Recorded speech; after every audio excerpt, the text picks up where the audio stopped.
Hello and welcome. This is officially my speech, and thank you to Phi Alpha for choosing me as their honorary member this year. Unfortunately, we're not able to gather in person, but I want to extend this content to all students, past and present, even those I've never met. So, it has been interesting to reflect on the very open-ended question of how I got to where I am. As someone born and raised in mostly the same location, here in Omaha, Nebraska, my initial reaction was, what could possibly be interesting about how I got here? But then, like any good social worker, I reflected on the nuances of my experiences a little bit more deeply. I realized the aspects of my story are reflected in the stories of so many of you, students, colleagues, and peers of the past, present, and future. So then I found myself asking an entirely different question. What parts of my story are important to share?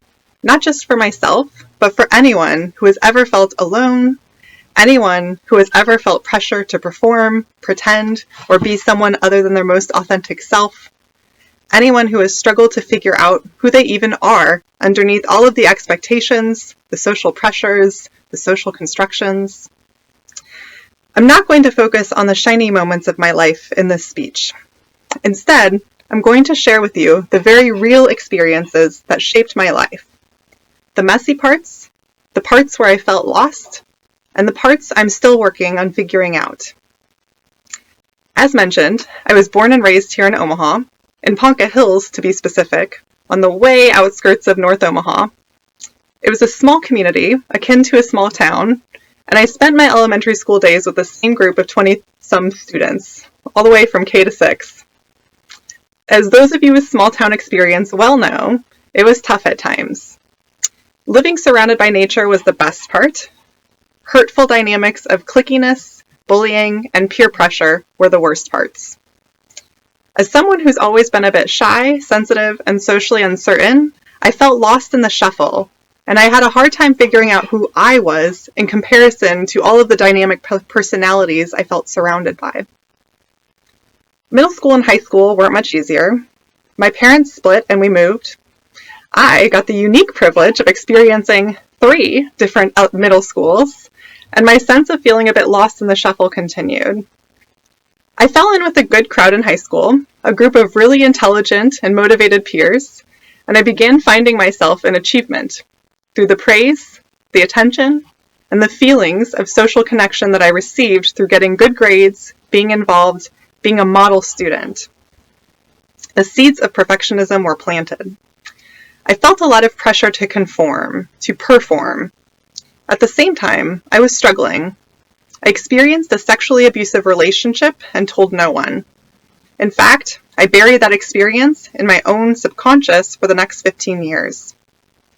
I felt deeply insecure about my appearance, my personality, my place in the world. I struggled with depression and disordered eating.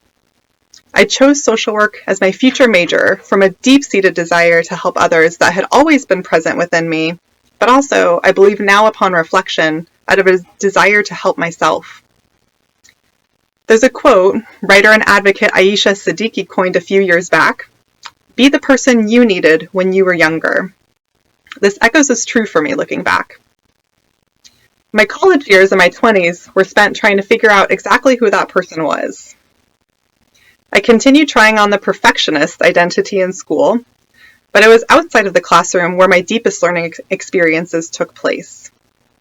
I had an insatiable desire for depth and realness in human connection, and I found that in the work. I spent about a decade in total working in child welfare.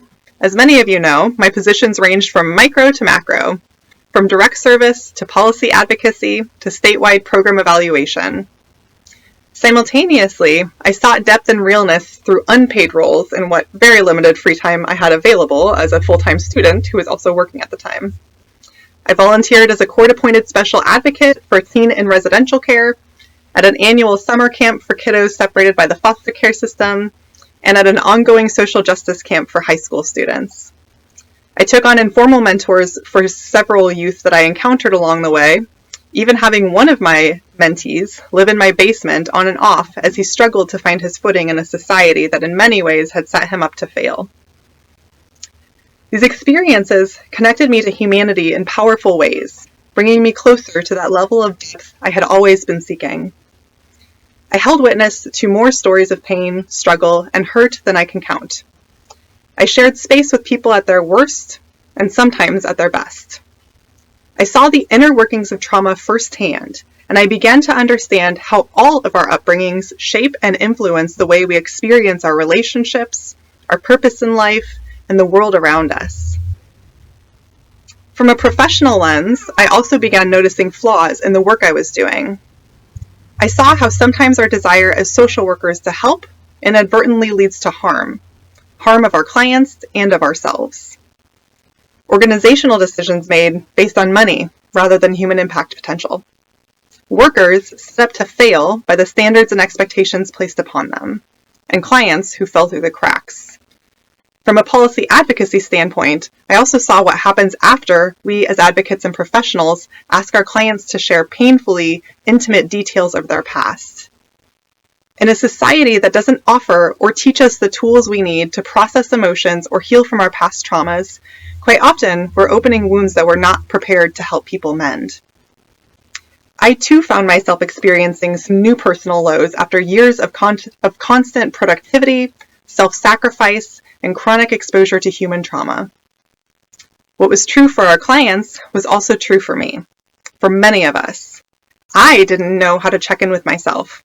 I didn't understand what emotions were, and I didn't know how to establish healthy boundaries with the very unhealthy world around me.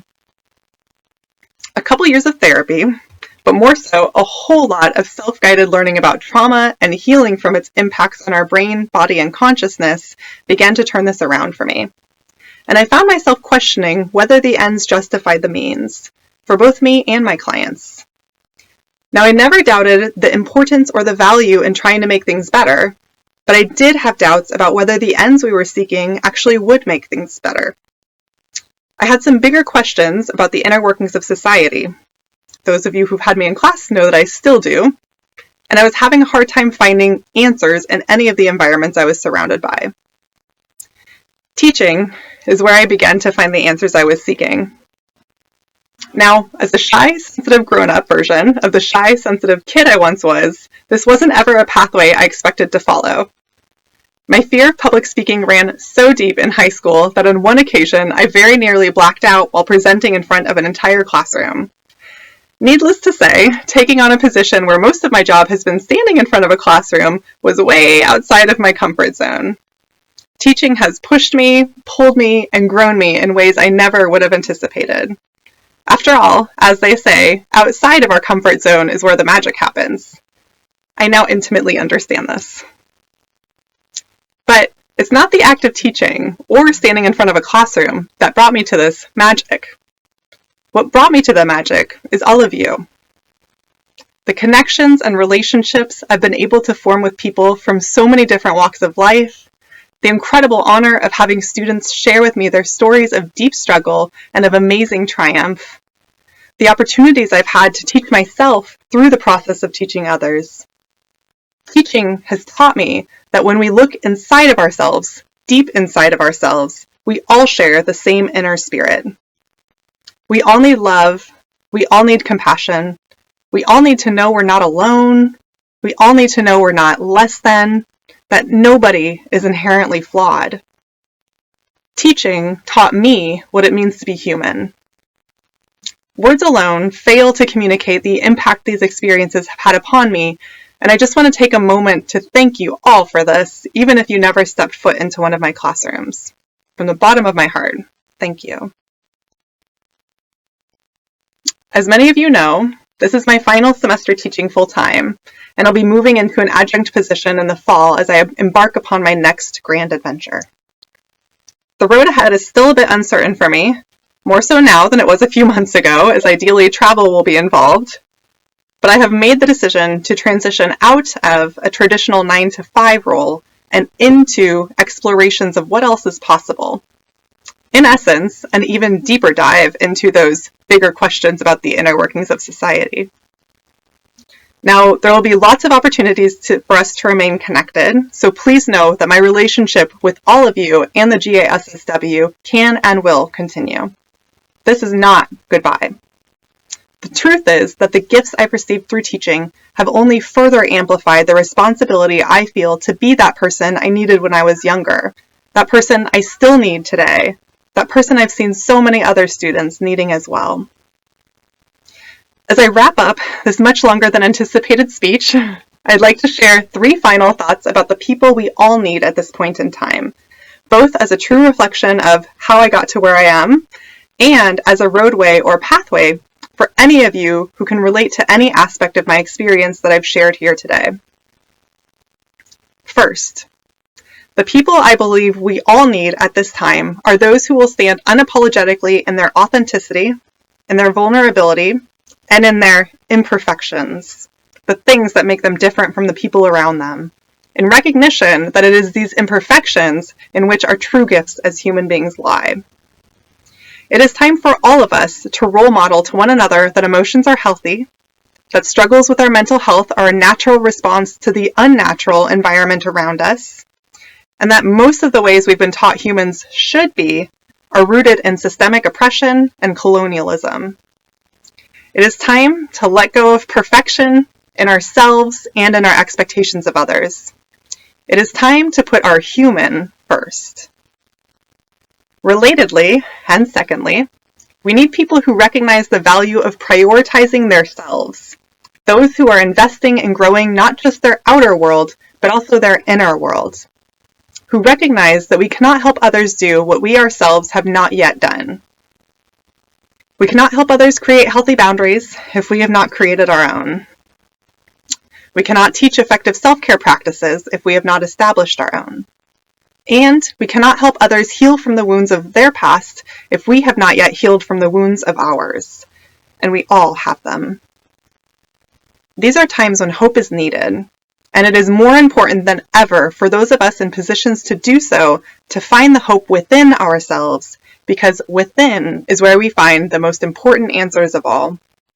Indeed, this means setting boundaries and carving out silent, sacred space for ourself and ourself alone. Sometimes others will not understand. And yet, learning to connect with our truest, innermost self may be the most important thing any of us can do. And finally, we need those who refuse to let fear of failure, of rejection, or of not being understood hold them back from pursuing their unrealistic dreams for society. We are living in unprecedented times, in an unprecedented age, and no one, no matter how much education, lived experience, money, wealth, or power they may have, can tell you what is or isn't possible for the future of humanity. We make our path by walking it, and we are all walking it together right now. We get to choose. It is my commitment to all of you to continue stepping outside of my comfort zone, finding the magic, and fully embracing the type of person our younger and our current selves need. Let's all seek to embody the changes we hope to see in the world on the very deepest level of our being. Let's all be that person that we need. Thank you again for this incredible honor and for the incredible honor of sharing space and connection over all of these years. I love you all.